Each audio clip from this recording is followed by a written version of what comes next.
Welcome, everyone, to the Everything Show, episode 883. I am your host, Matrix Lord 212, and I'm with Connor Farley. What's up, Connor? Hello. What's up, Steampunk Starraisin?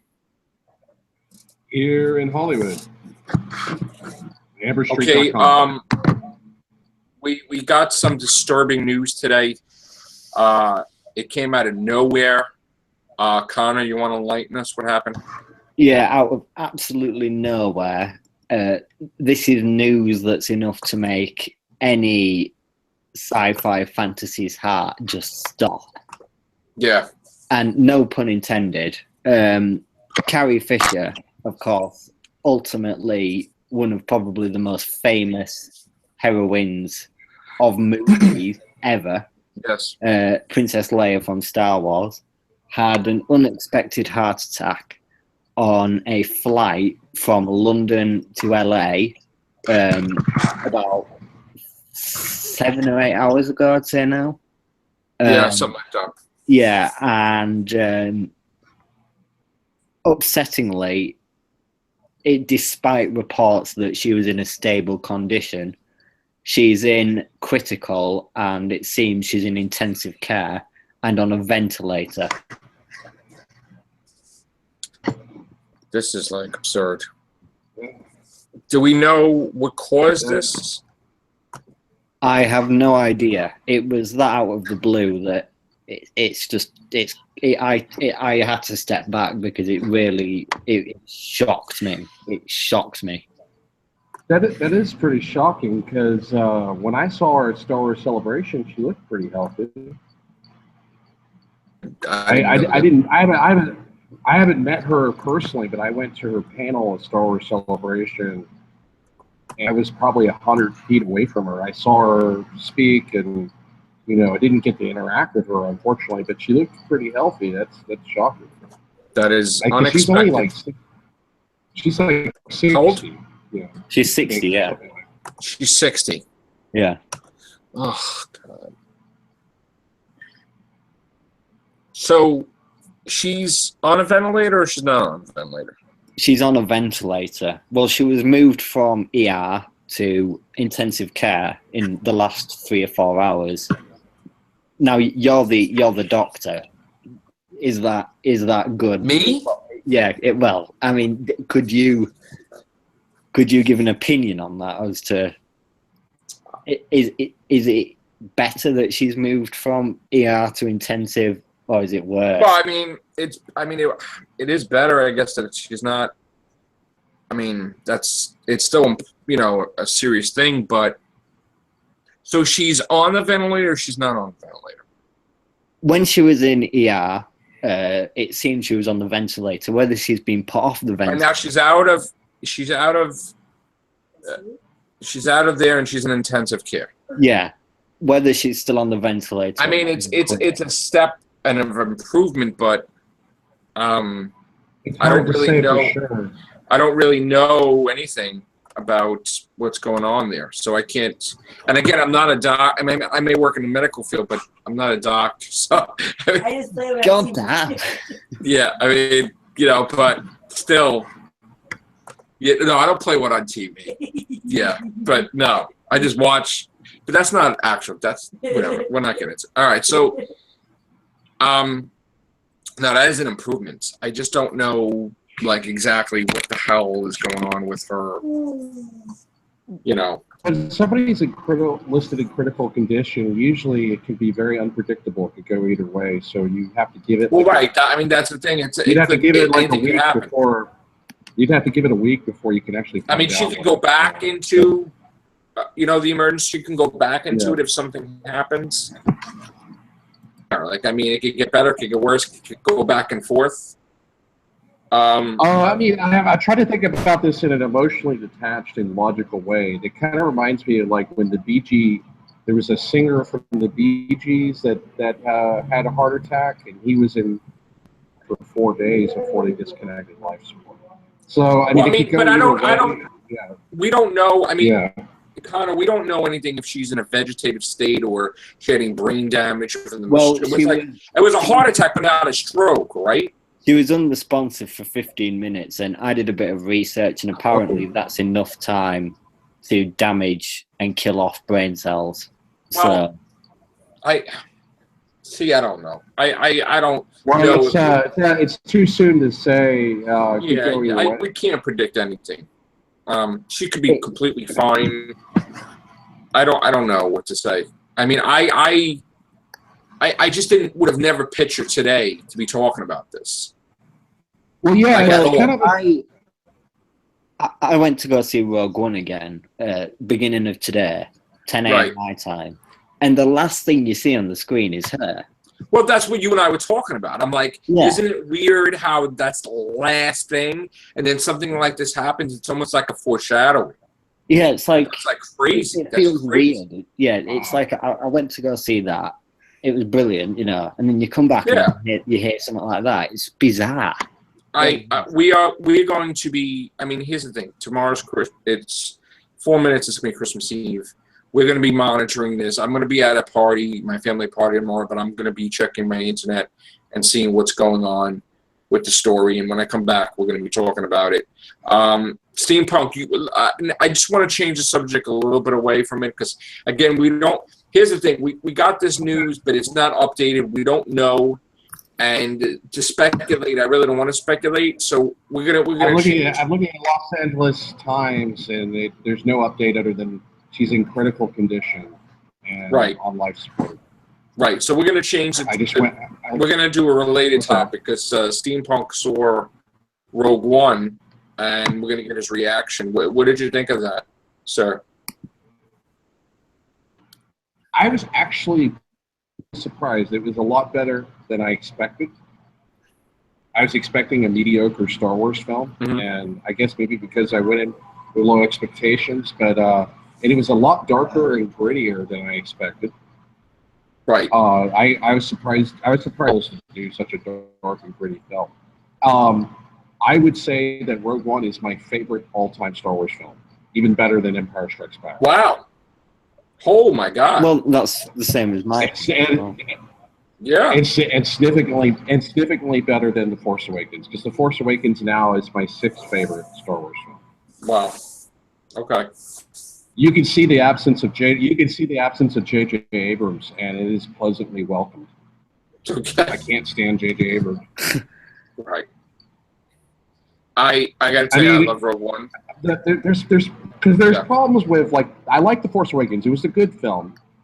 The Force Awakens wasn't a great film, and there's, like, J.J. Abrams. He's just such a lazy writer. I don't know how he got to the position, the head of Star Wars, and to be the head of Star Trek at the same time, but he's just such a lazy writer. I mean, like, the people who complained about him during Lost, like, there was a million plot holes in Lost and it never got resolved, and there's plot holes in The Force Awakens. I'm hoping in Episode 8 they'll resolve them, and I'm optimistic because he doesn't direct Episode 8, but you know, they really buttoned up all the plot holes, and they actually fixed the plot hole for The New Hope. It strengthens The New Hope because they were like, oh, the engineer, so he purposely put a design flaw, and that's more believable, and it actually strengthens and eliminates really the only plot hole that was in A New Hope. And it was dark and gritty, and with all the characters dying off, it felt very tangible, very realistic. And somebody in the FX department, I'm going to do a video about this because I don't think anybody's really noticed it. Maybe I'm the only one that I can think of that's really noticed it. Somebody in the FX department must be a fan of Half-Life 2, because the Death Troopers sound like the Columbine Troopers from Half-Life 2. I'm not saying that's bad. It actually kind of gave me a pleasant grin when I saw it. And that the grenades look like the same grenades from the Columbine Troopers in Half-Life 2, if you've ever played Half-Life 2. So I was like, wow, this reminds me of like a battle from Half-Life.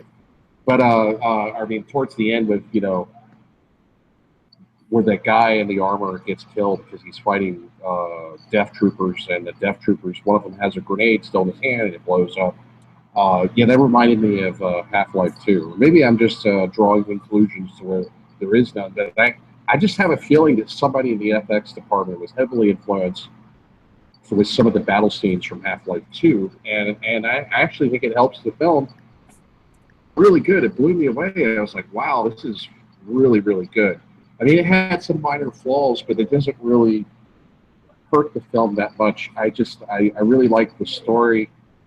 It was really emotional when that force sensitive, um, the blind warrior with the staff, the way he dies in the end, and that was really emotional. And his buddy doesn't want to be. He's so close to him, he couldn't see himself being without his buddy. He didn't want to live anymore, so he goes out and fights to the death. And that was really emotional. This was like Saving Private Ryan crossed with A New Hope, and it really strengthens A New Hope, makes it a much better film.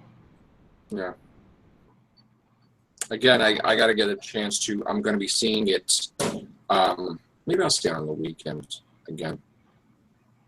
And K2SO goes out in a very emotional way. Yeah, he goes on bolting the door and the plans and goodbye, and then he just goes out. Very emotional. It was a really good droid, man. One of my favorites. Having seen it twice now in the cinema, I feel more qualified to criticize it. I loved the film. It's still my favorite Star Wars film. But the bit from when they leave Jeddah, when it gets destroyed, to just as they're about to go into battle, it slows down a bit. It really starts to the pace. Doesn't it need to slow down a little bit because it's going to have a massive battle later on? I mean, yes, I suppose from a pacing point of view, that's probably. I mean, you need to give the audience a break because what they're about to see, they're not going to be able to handle. It's crazy. And you know, it's like boom, boom, boom, boom, boom, battle, Vader. It's like wow. But war films benefit from a pace like that. The thing is that during that period of time, there's one crucial scene on Edu where, you know, Cassian is going to assassinate Galen, and there's obviously that whole thing on the landing pad where the Death Troopers shoot all the scientists and all that sort of goings on.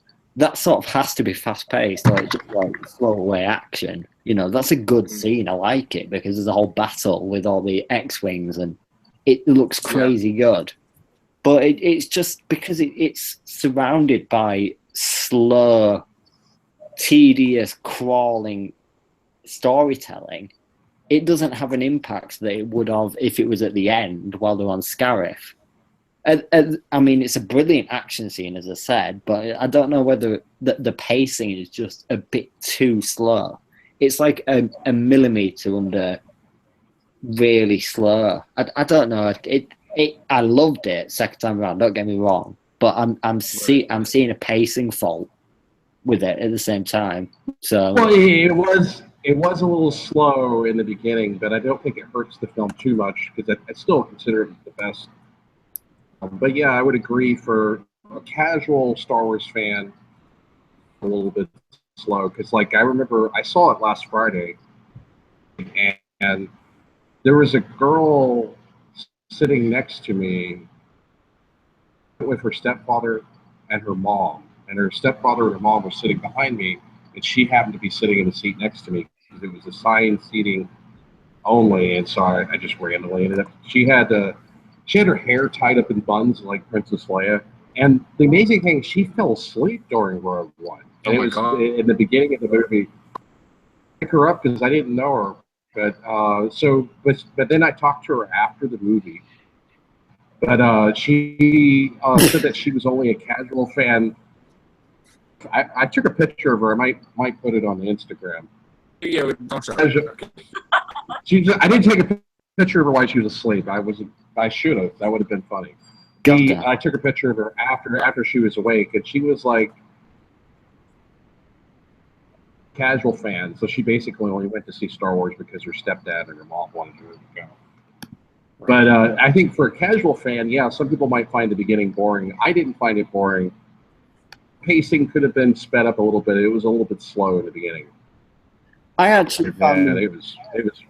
I actually found the very beginning to be brilliant because you've got the scene on the planet that Galen, Lyra, and Jin live on, and you've got like Ben Mendelsohn as Krennic, and like the line where he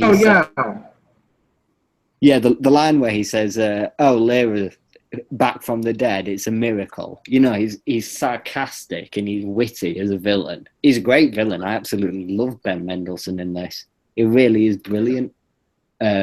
I loved all that scene. So I saw reviews saying that the beginning was slow, but I actually thought that it was more the middle than the beginning. Right. I agree. Like the middle, the end of the beginning towards the middle was a little bit slow. Yeah, the beginning was really interesting because you get to see the background and to Jyn Erso as a child and running from the stormtroopers and her relationship with Saul Guerrero. It builds up a whole character arc that you need in the background between Saul Guerrero and Jyn Erso's connection. Right. So yeah, that was brilliantly done. There was a few critics that I saw online that said, well, I didn't really care for these characters because there wasn't really good character development. I'm like, you obviously weren't paying attention. Right. Well, they were all connected in one way or the other, and I felt very emotional loss. It really surprised me to die off. I mean, and I didn't think they had the balls to do this. I thought they were going to do like a kiddie movie. Wow. First for adults. This was darker and even more grittier than Revenge of the Sith. It's my third favorite film. Right. Okay. My favorite right now would be Rogue One. My second favorite would be Empire Strikes Back. My third favorite would be Revenge of the Sith, A New Hope, then Return of the Jedi, then The Force Awakens. Right. Okay. And then after The Force Awakens, it would be like Attack of the Clones, and then The Phantom Menace, and then the Clone Wars movie. You put Attack of the Clones and then ahead of Phantom Menace? Okay, I do because I really liked Jango Fett. I was a big fan of Boba Fett, and I really liked Jango Fett.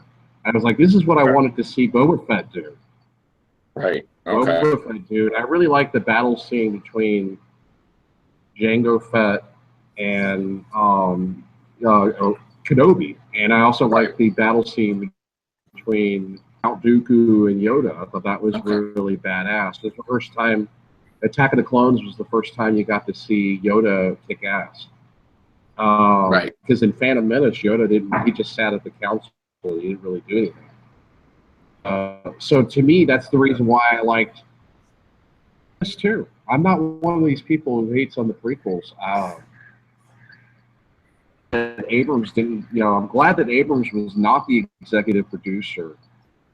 It's the reason why I don't think The Force Awakens, like the Star Trek movies that Abrams did, is because he had checks and balances. He had the executive producer, and he had Lawrence Kasdan, who had written the screenplay for Empire Strikes Back, co-writing the screenplay for The Force Awakens, and that's what saved the film from being a good film. Was some plot holes in it, but it wasn't bad. It was good.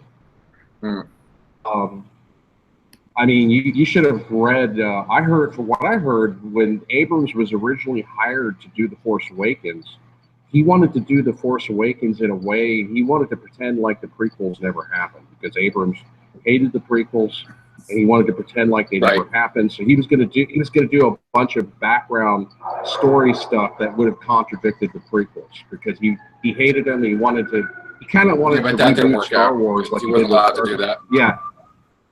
Do that. Kathleen Kennedy wouldn't allow him to do that. They're like, the prequels are canon. You've got to write this as if the prequels happened.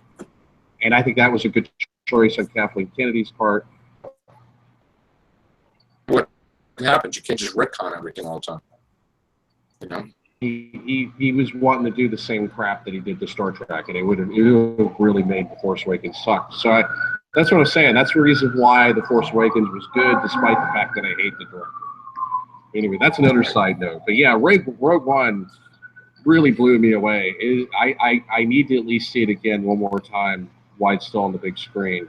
It's not the same laptop. It is also on Putlocker if you want to watch it for free. So right. Well, and it's the low quality. It's somebody shooting it with their cell phone. But Rogue One in the box office as of Thursday has been 419,898,674. So yes, it's absolutely going to reach 500 million by Monday. Absolutely, probably beyond that, actually. So we're in good standing with Rogue One. It's not like dipping at all, really, because I mean, when you have on a Monday almost 18 million. Monday, and Tuesday is almost 18 million, and Wednesday, all right, it had about 15 million. But still, I mean, this movie is going to do dramatic numbers on this whole holiday weekend. So it's probably going to destroy the 500 million mark on Monday. How much it's going to destroy, but we'll find out. All right, thank you guys. Merry Christmas, everybody. Happy holidays. And take care. Bye for now. All right.